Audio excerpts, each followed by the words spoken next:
Hello, Cape Codders. Welcome to show number 11 of the Scannell Agenda.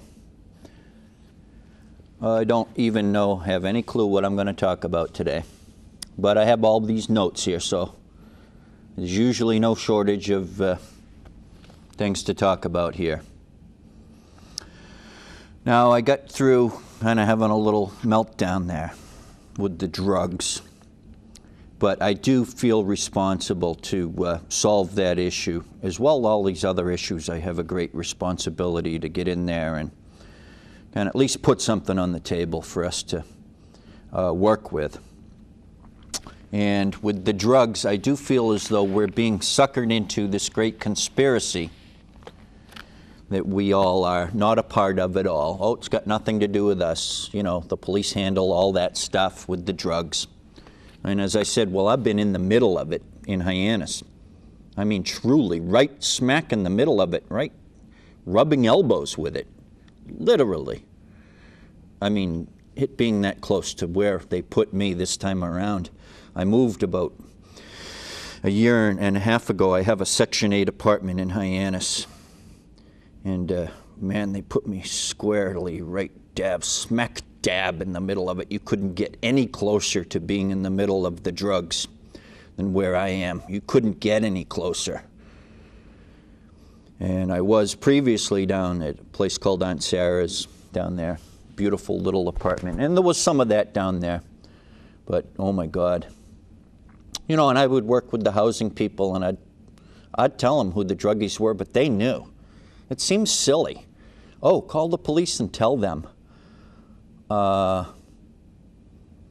Well, you know, if you see an officer and you do say something, since it's not their job, the drugs is not the job of the general police officer, it's somebody else's job. I mean, they can shrug their shoulders, you know, what are they going to do? You know, that's the job of the drug cop. I don't know. There are about 3 or 4 or 5 hot spots in Hyannis with the drugs. One of them, of course, is the famous Fresh Holes Road area. One of them is my area, down by Yarmouth Road and Main Street, East Main Street area. These are all pretty small concentrations. And then you got an area over on C Street, you know, to the west of C Street, a couple roads there. And then you got a couple other minor areas, or, you know, Spring Street area that's kind of known to be the actual, you know, drug operations occur there for some reason. So I think that's all part of this conspiracy that I'm talking about, is that, you know, they do end up, these drug houses,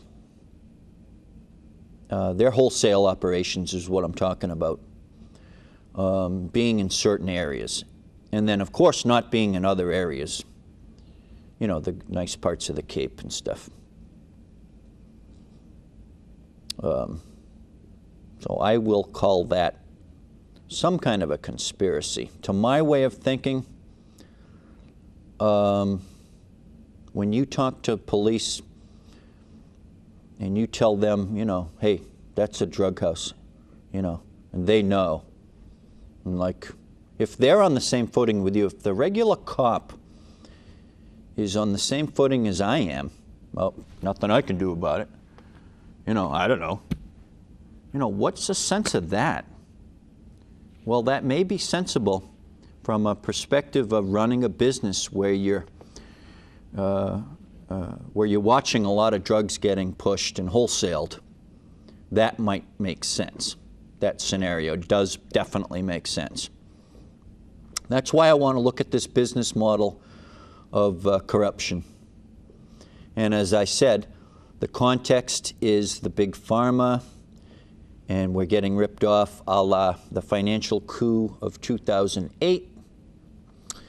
And, you know, government by Goldman, it's all about the money. We're getting taken to the cleaners. I mean, why not? Why wouldn't we be taken to the cleaners with, you know, the drugs and an orchestrated approach to milking the American people? Why not? I mean, it's just been par for the course, right? Tell me if it hasn't been par for the course, that the American people are just getting milked. So I'm going to call the drug thing the drugs. That's the conspiracy we have to unravel. And I have to move out of Hyannis. I really do. It's changing me in a bad way. It's such that I didn't have the hate that I do right now. And I don't like that. I think there could be this, you could, if you wanted to, if we had good laws, maybe that's of course part of the problem with the whole situation is our laws are guaranteed to protect the druggies more so than protect us from the druggies. And, we should be scraping them up with a dustpan and bring the barrel close by, because there's a lot of, in some concentrated areas, there's just a lot of troublesome people, and the crime, of course, goes with it. And, once the druggies come in, the boundaries start to being enforced like, okay, it's a druggie area, so it's a double standard with what can happen and what people do. Just the double standard. I say, no. No. Nope. Not on Cape Cod. But we did go from having a county jail to now having a state-run jail with a state policeman who is the sheriff. So we lost that too. And we're losing any semblance of order with local police departments having control of the 911, and that's all going to go and get regionalized. That's crazy. That is crazy for us to think that way, because things tend to go south when local towns give up police control. I believe in the old way, and this will have a bearing on the Pilgrim evacuation too, which is why I started working on this dispatch issue. You would definitely, in a major crisis, you would overload any kind of a centralized dispatch for emergencies. You need to have you need to decentralize that to the particular stations that you want to call. I strongly believe that we should go back to some of the old ways, such as, well, in Harwich, if you wanted the police, you dialed 432-1212. And then if you wanted the police in Harwich when I was a boy, you dialed 432-2323. Now, those were your emergency lines. Those, I think, should still be open and working and running, as well as 911 to overlap. And then good amount of non-emergency lines with a lot of good dispatch people. Your teams of people to run dispatch are going to be critical if we ever have, let's say, a Pilgrim meltdown. Because we can expand communication systems, but if you don't have the people locally to dispatch, what good is it? So I think it's just crazy that towns would ever think of going with regionalized dispatch systems by the state police or whatever, whatever, Homeland Security. I don't care.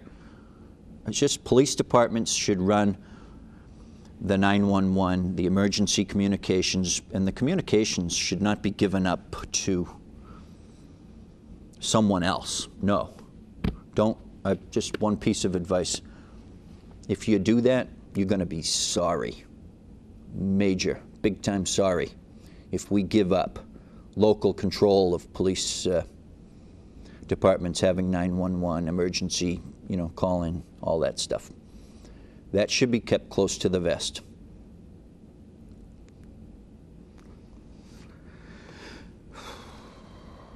I can just see disasters on the horizon with that, especially if we have major emergencies, major regional emergencies. with a centralized emergency dispatch. And you lose your crew. If you don't, you use it or lose it. If you don't have a good dispatch crew for fire and police, you lose it. And that's one thing you really want to cultivate. Good fire departments, good police departments with good dispatch crews. And, you know, that's part of the job. You know, you should be able to step in as a dispatcher. And that's very important, to be well-rounded as a police officer or fireman. You know, to be able to step into that job and at least hold your own. But we give it up. We give up that central dispatch. Oh, that's just going to be a huge mistake. So I do want to get into the morals of the police saying, you know, not my job, and the police saying, you know, looking the other way, it's not my job. The morals of that I want to get into. To have a special drug police is wrong right now in our history because of these businesses that are being run right out in the open, these drug wholesale businesses. And then your regular, I mean, it must be demoralizing to be a policeman in Hyannis and to be told to just watch that. I don't know if any amount of money would do it for me if I had to do that. I don't think I could. Well, that's good. You know, don't. Okay, other people will do it. Well, it wouldn't be me. It would have to be real. I mean, if I carried a badge and if I were an officer, it would have to be real, not fake. And I think it is fake. Because, you know, if you're a police officer and you're watching, it's like being a fireman and watching the house burn down. Watching what, you know, what just passes for, I don't know what it is. Why it's okay to have, you know, a drug house, peddling, wholesale operation. It scares me here on Cape Cod that this is okay here on Cape Cod. You can say, well, it's not as bad as some other places. It's not as bad as, you know, oh my God, really? Are we going to have an attitude about that? Well, it's not as bad as, you know, other towns, other cities. Well, no, that's terrible. That's just terrible.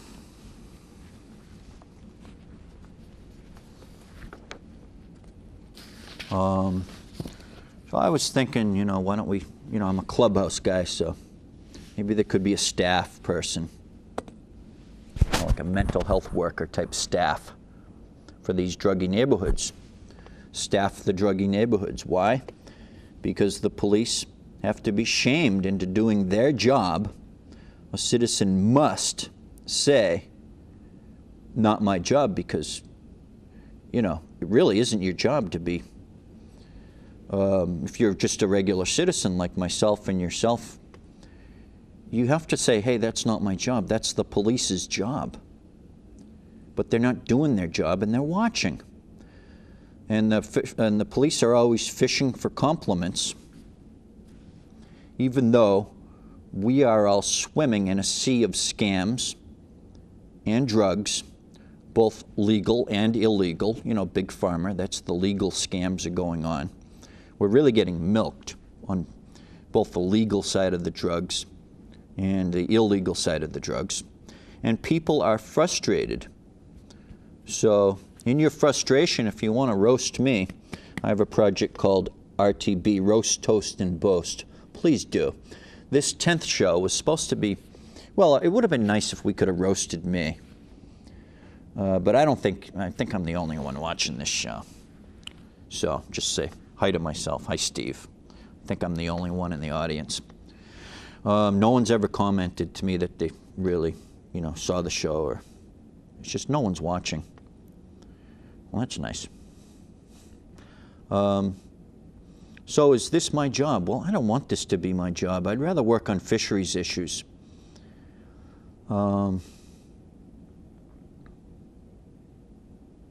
don't want to stay in Hyannis and work out these corruption issues with, the drugs. I don't know where to go. Maybe I should not go to Harwich. I was thinking of going back to Harwich. I really might spend my dream to go back to Nantucket, where I get kicked off of. I still have my scallop boat and my pickup truck. Still have all my dredges. But the politics of that hasn't been worked out yet. So I'm still kicked off the island due to the DNA thing. The DNA thing that's on the petition site has that written up. There was well, if you're interested. So maybe there should be people in the neighborhoods, like take the 3 biggest drug neighborhoods in Hyannis and just have 5 people in each neighborhood be the staff. And, if you think there's drugs, you tell the staff people, because the police officers, there's no list in their pocket as to where the drugs are coming out of. Either that or they have a list of where the drugs are coming out of, and they're told, they're waved off, That's why it looks like a conspiracy to me. Now, I will say that the perfect scenario for pushing the drugs is to use disabled people, people with psych diagnoses. Use them, because there's a lot of pill hounds that are psych cases. Well, how'd they get to be psych cases? Well, the pills and the drinking and drugs, that just manufactures, psych cases. And there's hundreds of psych cases that have put it on themselves with the drugs and alcohol. It's no news to you. Of course, we all know this. So we're all doing very well here on the Cape. Everything's running very well. A few problems. But the economics are stagnant.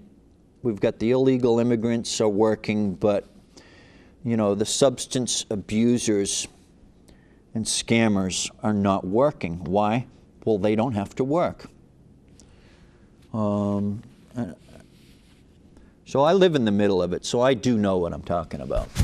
I live right in the middle of it, and I've been a member of the Bay Bridge Clubhouse for many years, and now I'm a member of the Cove Clubhouse. The Cove Clubhouse is in Harwich, and I pop in and visit at Bay Bridge, but since the DMH wants to ruin clubhouses, they put a lot of pressure on these clubhouses to turn them into drop-in centers. They're ruining the clubhouses.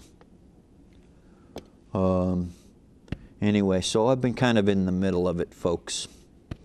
And when I tell you, I'm telling you, a lot of these drugs that are getting pushed by the psych cases, and their hands off of those people. And if you're getting sick of watching all this stuff, then get someone who's willing, not me, to start putting some of this together. I'll be part of it, but I'm afraid of getting my throat slashed where I am. Do you feel safe? No. Hello? And the other thing with the morals here in Hyannis, Hyannis is the disability center, so-called. But we've decided, and it's not just us, the thing is the psych cases all get mixed with the drug cases as if, that's okay. I know a lot of people with psychiatric disorders. I'm very, very good friends with a lot of people, because I'm a clubhouse member, who have, true psychiatric disorders. And it's just not fair. It's just immoral, really, to mix, I would say us, but as you know, I deny my 7 or so major mental illnesses. I think it's just government corruption.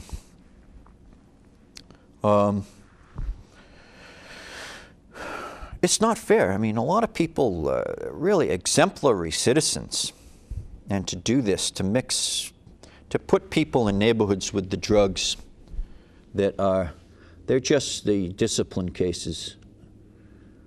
It's just wrong. Oh, just terrible. Now, with the clubhouses, that's an excellent program, and it really should be fine-tuned and improved on and not dismantled like the governor wants to do in the DMH. They're really ruining the program. And this is the one place where mentally ill people do want to be, the clubhouse. There's about 33 of them in Massachusetts, and I'm really into it. But we do need something I call J&B, that's job and bunk, that would kind of separate out and winnow out the wheat from the chaff. You know, you got a lot of discipline cases. And to characterize them and diagnose them as psych cases really isn't fair and throw them all in the bucket. I think we'd rather be smart if we were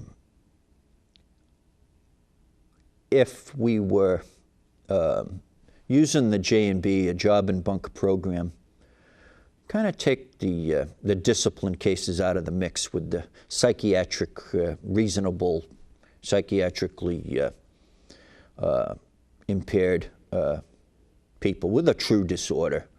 And, you know, mixing it all together and throwing everyone, you know, the drugs, the illegal drugs in with the psych cases is just sinful to the good people who do have psychiatric disorders. But, you know, Hyannis is famous for that. Probably many, many other communities are famous for doing that. I remember writing a letter to the editor when I was newly a member. It hit me like a ton of bricks. This is wrong. You know, because the psych cases at the shelter had to suffer so much with the discipline cases, the drugs and alcohol, and the psych cases were getting, you know, really victimized. There was a nice little column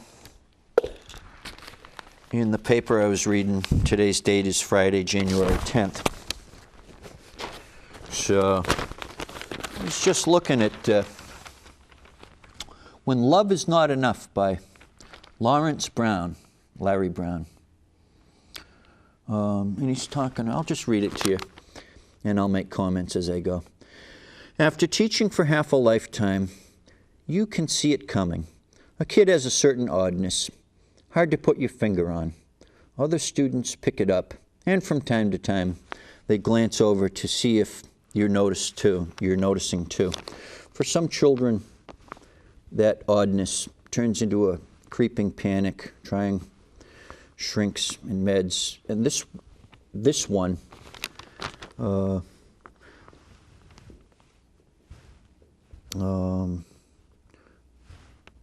that one, like a sailor trapped in a sinking submarine, there is continually less and less air for them.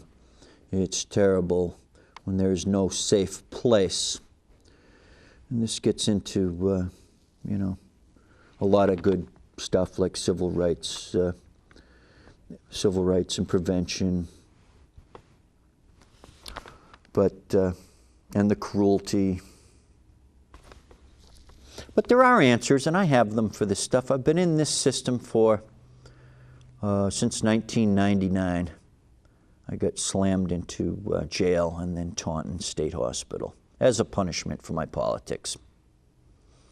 I can prove that with the DNA test. But I have been in this system, and I'm major league diagnosed with mental illness, major mental illnesses. 7 of them, I think. Well, let me start. Let's see. First ones were delusions of grandeur. That was my first one.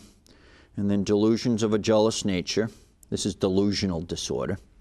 And then homicidal, which sent shivers up my spine. Once you're diagnosed as homicidal, what are you going to do about that? You better solve that. That's what I thought. And then I got diagnosed with, as I tried to undo this stuff, of course, they're going to, you know, turn up the heat. So this is the so-called medical people working for the, you know, corruption in government. Oh, let's see what's next. Schizoaffective disorder with psychosis, and then bipolar, hypomanic, and then paranoid, schizophrenic, and like, you know, okay, do the DNA test. Is it fair to ask for a DNA test? You know, don't I have that right? Apparently not, according to the judges and the corrupt judges. That's all it would take for me to get off the hook with all this psych stuff, and then you might listen to me. But if I'm a psych case, no, you're not going to be listened to. You're going to be ostracized. They did this on Nantucket. That first started on Nantucket with huge headlines. They skipped a year. But the headlines basically said I was having my head examined. And this was when I was in the thick of the Sacajah Pond fight, or the pond struggle, which, as I mentioned, this got into the salt pond issue on Nantucket, which goes back to 1717. And it goes back further than that, because in 1692, Nantucket was a part of New York, and then in 1693, Nantucket came in with Massachusetts. This is quite a bit of history. And so there was a deal struck up when we transferred from New York to Massachusetts back then, that the Great Ponds would remain private property, because they were at the time. And there was something called the Colonial Ordinance of 1647 about the Great Ponds and all that. Well, there was a deal getting around that because, you know, they didn't... Anyway, the first fight was in 1717. I'd like to do a movie about that whole history. It's quite an interesting piece of history, and I'm part of it.